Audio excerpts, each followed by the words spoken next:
Hello, नमस्कार। आप सबका स्वागत है आपकी अपनी दक्षिता टीचिंग अकेडमी में। तो आज मैंने लिया है मैथ्स का मैराथन। तो आइए हम मैराथन स्टार्ट करते हैं। सबसे फर्स्ट क्वेश्चन है सिंप्लीफिकेशन से। मैंने इससे पहले भी बताया कि सिंप्लीफिकेशन से क्वेश्चंस 2 से 3 क्वेश्चन हमेशा आते हैं। तो आप प्लीज सिंप्लीफिकेशन में कुछ कुछ चीजें आपको लर्न करनी है, मैं आपको बता देती हूँ। एक तो सबसे पहले आपको बोर्ड मास का फॉर्मूला मतलब आपको पता होना चाहिए कि बोर्ड मास का फॉर्मूला हमें कैसे यूज करना है सिंप्लीफिकेशन के इस टाइप के क्वेश्चंस को निकालने के लिए। दूसरा आपको पता होना चाहिए how to find square root और स्क्वायर। बहुत इंपॉर्टेंट है, आपको स्क्वायर और स्क्वायर रूट आने चाहिए। कैसे निकालते हैं, कई बार स्क्वायर भी पूछे जाते हैं, क्यूब भी पूछे जाते हैं। क्लियर। फिर है क्यूब और क्यूब रूट। क्लियर। उसके बाद आते हैं हमारे बेसिक फॉर्मूले एल्जेब्रा के। अगर आपको पता हो एल्जेब्रा का बेसिक फॉर्मूले हैं वो हमें लर्न करने ही होते हैं, उनके बेस्ड भी काफी बार क्वेश्चंस पूछे जाते हैं। Clear. a minus B whole square, a minus B whole cube, a plus B whole cube, a square minus B square, ये सारे फॉर्मूले आपको पता होना चाहिए हमें कैसे यूज करने हैं। क्लियर। फिर उसके बाद आता है sum of zeros and product of zeros. Sum of zeros निकालने के लिए भी काफी बार क्वेश्चन आते हैं। सम ऑफ जीरोस में तो एक क्वेश्चन मैंने इस मैराथन में भी रखा है, और product of zeros. Product of zeros. Clear. Measurement के भी क्वेश्चंस काफी बार पूछे जाते हैं कि 1/2 है, 1/10 है, इनको ऐड करना है। क्लियर। या आ जाएगा 5 प्लस 0.005 प्लस 0.0005 को ऐड करो। यहां पे भी हम कई बार मिस्टेक कर देते हैं। या फिर क्वेश्चन आ जाएगा 5 centimetre plus 5 metre plus 5 kilometre को ऐड करो। अब आप देखोगे 5 है, आप उसको 15 कर दोगे, बट यूनिट क्या होगी वो आपको खुद ही नहीं पता चलेगा। तो बहुत इंपॉर्टेंट है, सबकी यूनिट को हमें सेम करना है। क्लियर। तो इस टाइप के क्वेश्चन आप सोच सकते हैं, इस टाइप के क्वेश्चन एग्जाम में पूछे जा सकते हैं आपके सिंप्लीफिकेशन से। ओके। अभी हम इस क्वेश्चन को सॉल्व करते हैं।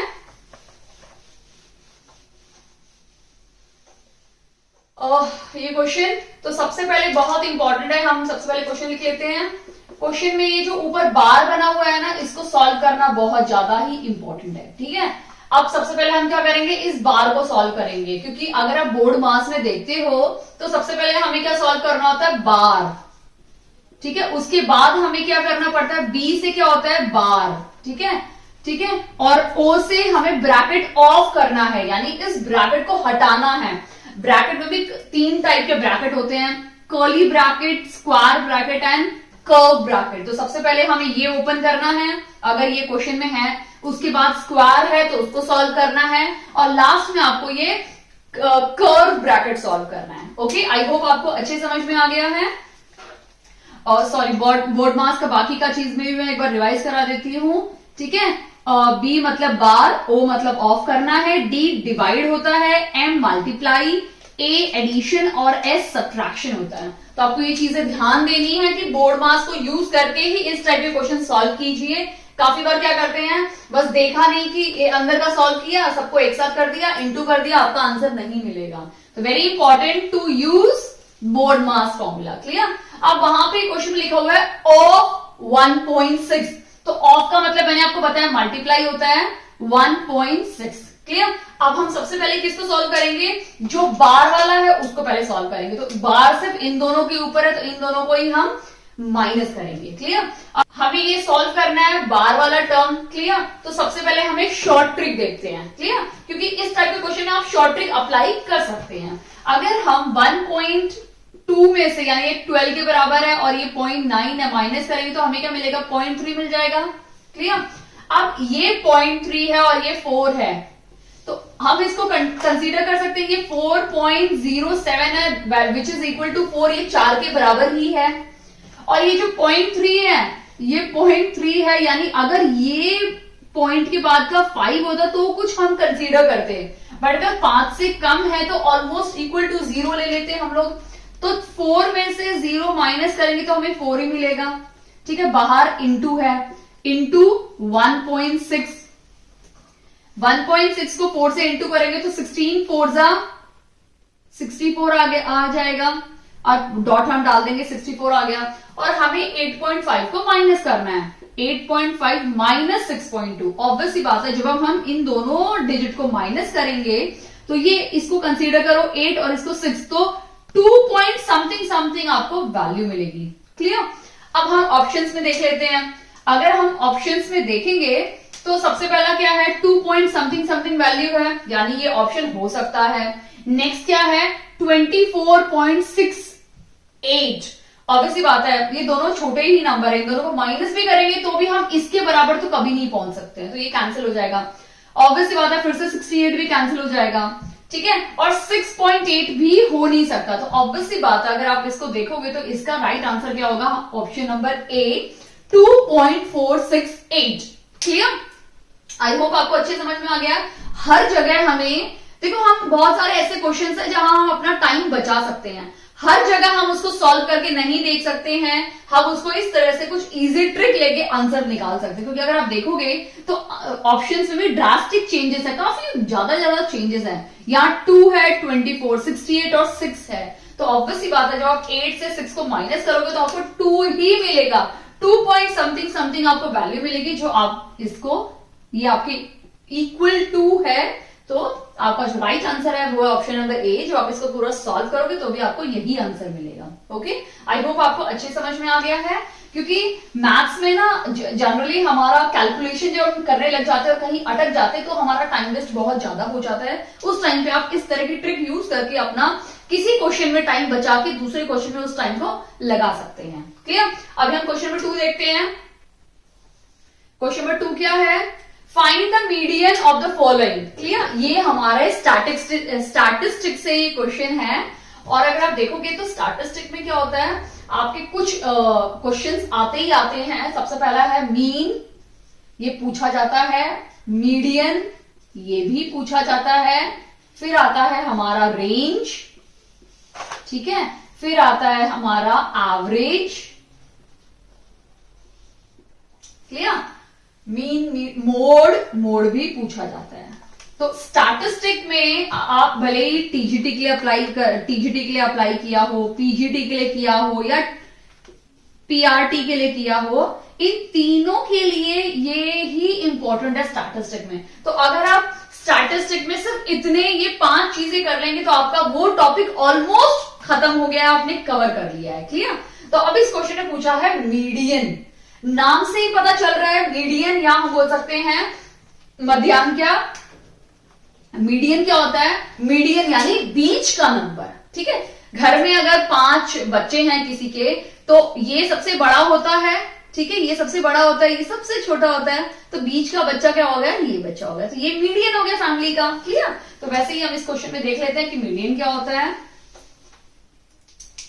अब मीडियन हम ऐसे ही कैलकुलेट नहीं कर सकते हैं। मीडियन कैलकुलेट करने के लिए आपको जो नंबर सीरीज दी हुई है, या फिर आप उसको छोटे से बड़ा लगाइए या बड़े से छोटा, यानी असेंडिंग या डिसेंडिंग ऑर्डर में अरेंज कीजिए, उसके बाद ही आप इसमें मीडियन निकाल सकते हैं। ठीक है, तो हम इसको अरेंज करते हैं। सबसे छोटा नंबर है हमारा 17, उसके बाद क्या है 18, 17 हो गया, 18 हो गया, 24, 24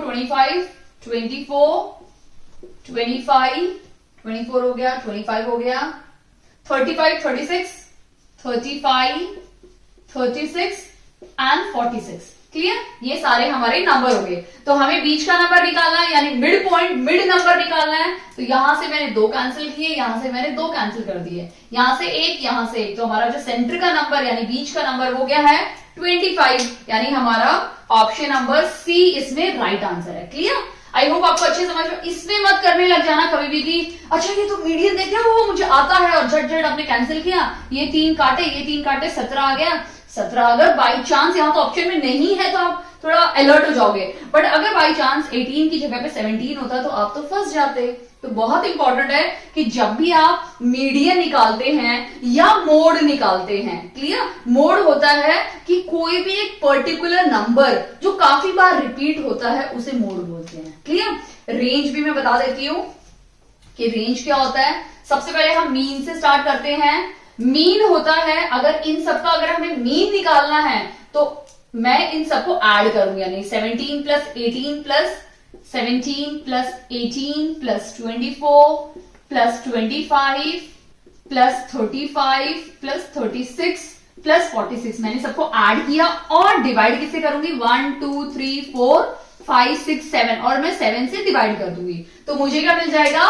मीन मिल जाएगा। क्लियर? अब हम मीडियन तो मैंने आपको समझा दिया है, अब मैं आपको मोड समझाती हूं। ठीक है, मोड होता है एक नंबर जब कई बार रिपीट होता है। ठीक है, यानी बहुत बार रिपीट होने वाला नंबर, बहुत बार आने वाला नंबर, आने वाला नंबर।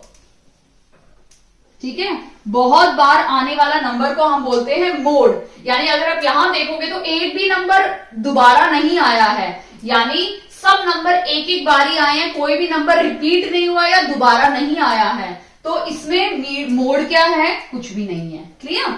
अब मोड के बाद हमें रेंज देखनी है। रेंज भी क्वेश्चन में काफी बार पूछी जाती है।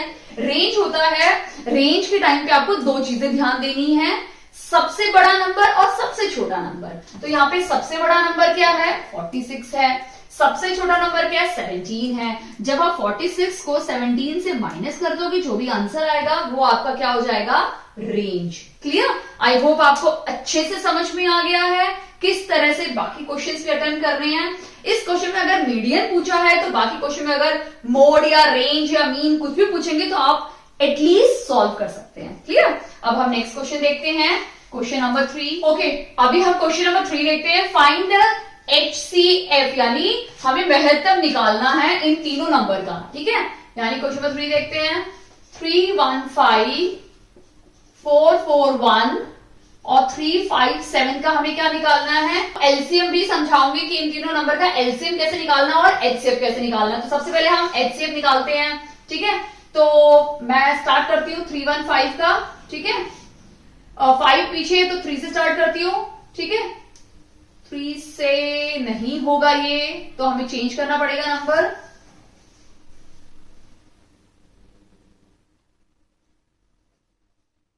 ओके, मैं 3 से स्टार्ट करती हूँ। 3 1 जा 3 0, 3 5 जा 15। ठीक है, 5 से स्टार्ट करते हैं। 5 2 जा 10, 5 1 जा 5 और 7 से 7 3 जा 21 और 3 1 जा 3। ठीक है, अभी हम 4 4 1 का निकालते हैं। ये भी 3 से स्टार्ट करते हैं। 3 1 जा 3, 3 4 जा 12 और 3 7 जा 21। तो 7 से हो जाएगा। 7 2 जा 14 एंड 7 1 जा 7। फिर से 7 7 3 जा 21 और 3 1 जा 3। ठीक है, अब हम निकालेंगे 3 5 7 का। ठीक है, वो भी 3 से स्टार्ट करते हैं। 3 1 जा 3, 3 1 जा 3 और 3 9 जा 27। ठीक है, अब 3 से जाएगा। 7 से स्टार्ट करते हैं। 7 1 जा 7, 7 7 जा 49 और 17 1 जा 17, क्योंकि 17 एक प्राइम नंबर है। क्लियर? तो हम 3 1 5 को लिख लेते हैं, 4 4 1 को लिख लेते हैं और 3 5 7 को लिख लेते हैं। क्लियर? ये क्या है? 3 इंटू 5 इंटू 7 इंटू 3। क्लियर? 4 4 1 को कैसे लिखेंगे? 3 इंटू 7 इंटू 7 इंटू 3 और इसको कैसे लिखेंगे? 3 इंटू 7 इंटू 17। ठीक है, ये मैंने थोड़ा लॉन्ग मेथड लिया है आपको समझाने के लिए। ठीक है, फिर इसके बाद मैं एक शॉर्ट मेथड भी बताऊंगी आपको। तो अभी हम क्या करना है इसमें, हमें सबसे पहले क्या देखना है? एचसीएफ देखेंगे। क्लियर? यानी हम सबसे पहले महत्तम देखेंगे। तो सबसे पहले कॉमन जो जो तीनों में है, यानी 3 इन तीनों में है, तो 3 को आप सर्कल कर लो। अब यहाँ 7 है, यहाँ पे भी 7 है, यहाँ पे भी 7 है, इन 7 को भी सर्कल कर लो। ठीक है, अभी यहाँ पे 17 है, इन दोनों में 17 नहीं है तो आप 17 को नहीं ले सकते हो। यहाँ पे 7 है, यहाँ पे 3 है, इन दोनों में 7 3 नहीं है। यहाँ पे 5 है, यहाँ पे 3 है, इन दोनों में 5 3 नहीं है। इसका मतलब इसका जो एचसीएफ होगा इस नंबर का वो क्या होगा? 7 इंटू 3, 7 3 जा 21 इसका राइट आंसर है। ठीक है, यानी ऑप्शन नंबर बी हमारा राइट आंसर है। क्लियर? Option number B. समझ में आया आपको कि हमें एचसीएफ यानी महत्तम कैसे निकालना है। अब मैं यूज कर रही हूं red pen, red marker, LCM आपको बताने के लिए कि एलसीएम कैसे निकालते हैं। देखो एलसीएम के लिए क्या करना है, ये जो कॉमन लिया है ये तो लेना ही लेना है। ठीक है, यानी अगर हमें एलसीएम निकालना है तो हम 3 और 5 को तो लेंगे, यानी 3 इंटू 7 हम लेंगे, उसके साथ साथ हमें जो बच गए नंबर उनको भी इंटू करना है। यानी सबसे पहले ऊपर से स्टार्ट करते हैं, 5 बच गया और 3 बच गया तो लिख दो 5 इंटू 3 इंटू, अब यहां पे 7 और 3 बच गया, ये भी लिख दो 7 इंटू 3 इंटू, यहां पे सिर्फ 17 बच गया, वो 17 भी लिख दो। यानी जब हम इन सबको मल्टीप्लाई करेंगे तो हमें क्या मिलेगा, हमारा एलसीएम, ठीक है, यानी लघुत्तम मिलेगा। और जब हम इन सब में से कॉमन जो तीनों में है वो नंबर लेंगे बाहर और उनको मल्टीप्लाई करेंगे तो हमें क्या मिलेगा, एचसीएफ, यानी महत्तम, क्योंकि एचसीएफ का फुल फॉर्म क्या है, हाईएस्ट कॉमन फैक्टर। तो हमें हाईएस्ट कॉमन फैक्टर हमारे मिल गए 21, तो इसका राइट आंसर है। बट मैंने इस नंबर का आपको एलसीएम भी समझा रही हूं साथ में, ठीक है, यानी इन सबको मल्टीप्लाई करोगे तो आपको क्या मिल जाएगा, आपका एलसीएम। आई होप आपको अच्छे से समझ में आ गया है, क्लियर। और नहीं तो आपको एक शॉर्टकट भी मैं बता देती हूं।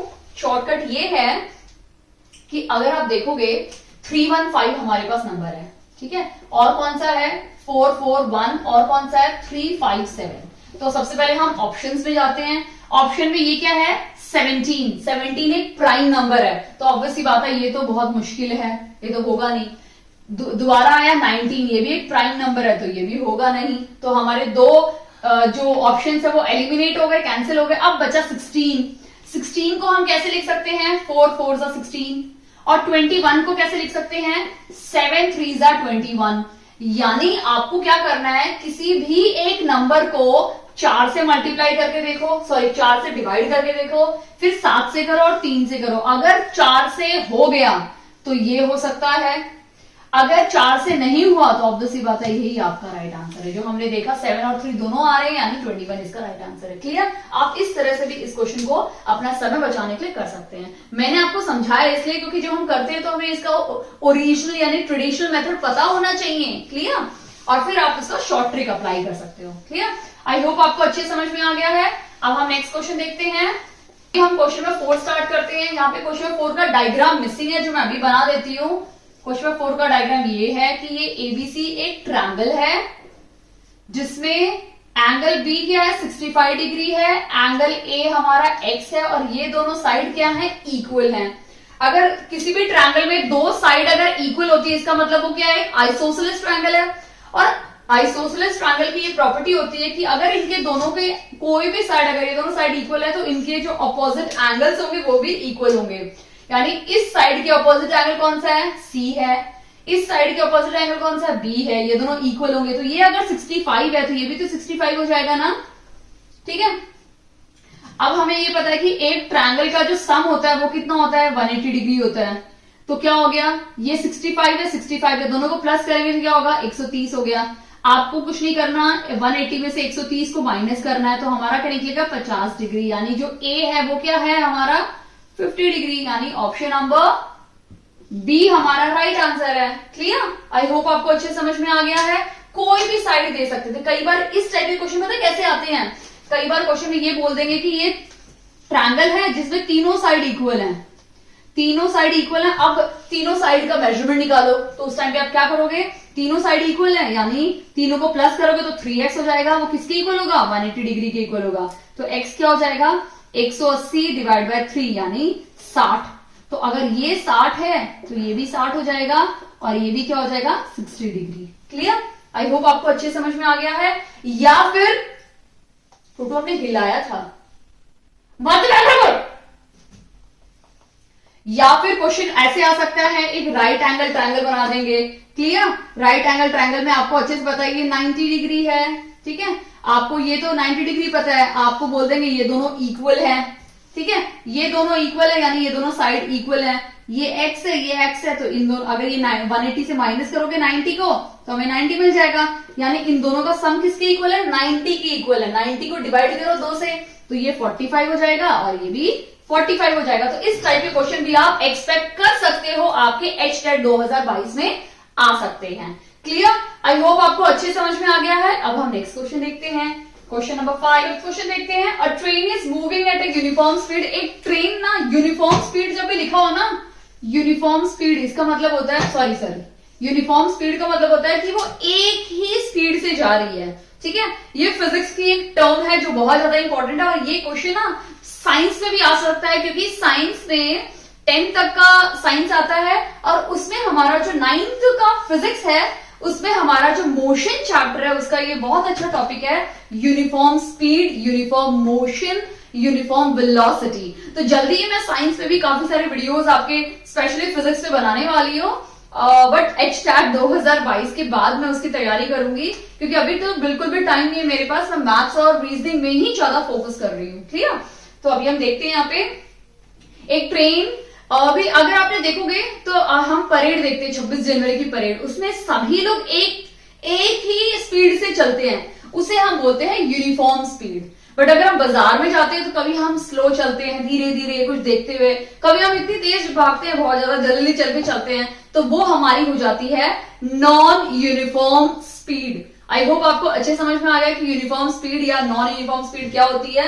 यूनिफॉर्म स्पीड का मतलब होता है कि एक समान चाल से चलना, यानी एक ही स्पीड से चलना यूनिफॉर्म स्पीड होती है। क्लियर? तो एक ट्रेन है जो यूनिफॉर्म स्पीड से चल रही है, कितना, तो उसकी स्पीड कितनी दी हुई है ट्रेन की, 75 किलोमीटर पर आवर की स्पीड से ट्रेन चल रही है। ठीक है, हाउ फार, इसका मतलब ये है कि जो ट्रेन की स्पीड है वो 75 किलोमीटर पर आवर है, यानी ट्रेन 1 घंटे में कितना डिस्टेंस कवर कर रही है, 75 किलोमीटर डिस्टेंस कवर कर रही है। क्लियर? अब क्वेश्चन ने पूछा है कि वो 20 मिनट में कितना कवर करेगी। ठीक है, अगर एक ट्रेन पर आवर का मतलब होता है 1 घंटा। ठीक है, अगर एक ट्रेन 1 घंटे में 75 किलोमीटर की स्पीड से वो भाग रही है, ट्रेन चल रही है, भाग रही है, आप कुछ भी बोल सकते हो, ऑब्वियसली आता है। ठीक है, वो भाग रही है, तो 20 मिनट यानी 1 घंटे में कितने मिनट होते हैं, 60 मिनट होते हैं, 60 मिनट होते हैं। ठीक है, तो हम इस जगह पे 60 लिख सकते हैं, यानी 60 मिनट में उसकी कितनी स्पीड है, 75 किलोमीटर का डिस्टेंस उसने कवर किया ट्रेन ने।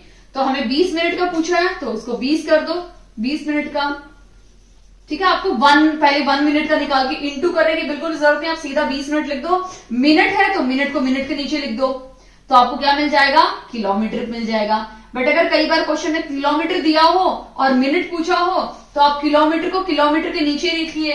अब यहाँ पे खाली है, तो आपको क्या करना है, क्रॉस मल्टीप्लाई करना है, तो इसको इससे मल्टीप्लाई करना है और इसको इनके नीचे लिखना है, यानी 75 इंटू 20, और नीचे इसके ये निकालना है तो ये नीचे आ जाएगा 60, यानी आपको ऐसे क्रॉस मल्टीप्लाई करना है। ठीक है, ये दोनों कैंसिल हो गए, 2 और ये 3 हो गया। ठीक है, 3 2 6 और 3 5 15, यानी 25 किलोमीटर। ठीक है, अगर वो 1 घंटे में 75 किलोमीटर डिस्टेंस कवर करती है, तो वो 20 मिनट में सिर्फ 25 किलोमीटर डिस्टेंस ही कवर करेगी। ठीक है, आई होप आपको अच्छे से समझ में आ गया है इस क्वेश्चन को कैसे करना है। स्टिल अगर आपको डाउट है या आप कोई सजेशन भी देना चाहते हैं, तो वेलकम ऑल, आप मुझे सजेशन भी दे सकते हैं किसी भी टॉपिक पे। ठीक है, या किसी भी टॉपिक पे सजेशन हो बनाने का वीडियो, या मेरी टीचिंग स्किल में अगर आपको कोई चेंजेस करने हैं, आप बोल सकते हैं मैम, आप जो भी आपके चेंजेस है आप मुझे सजेशन भी दे सकते हैं। मुझे बहुत अच्छा लगेगा कि आप मेरे वीडियोस देखते हैं और मुझे सजेशन भी देते हैं। ठीक है, अगर आपको वीडियो अच्छा लगा हो तो प्लीज इस वीडियो को लाइक कीजिए, चैनल पे नए हैं तो प्लीज चैनल को सब्सक्राइब कीजिए, दक्षिता टीचिंग अकेडमी। और वीडियो देखने के लिए बहुत बहुत थैंक यू।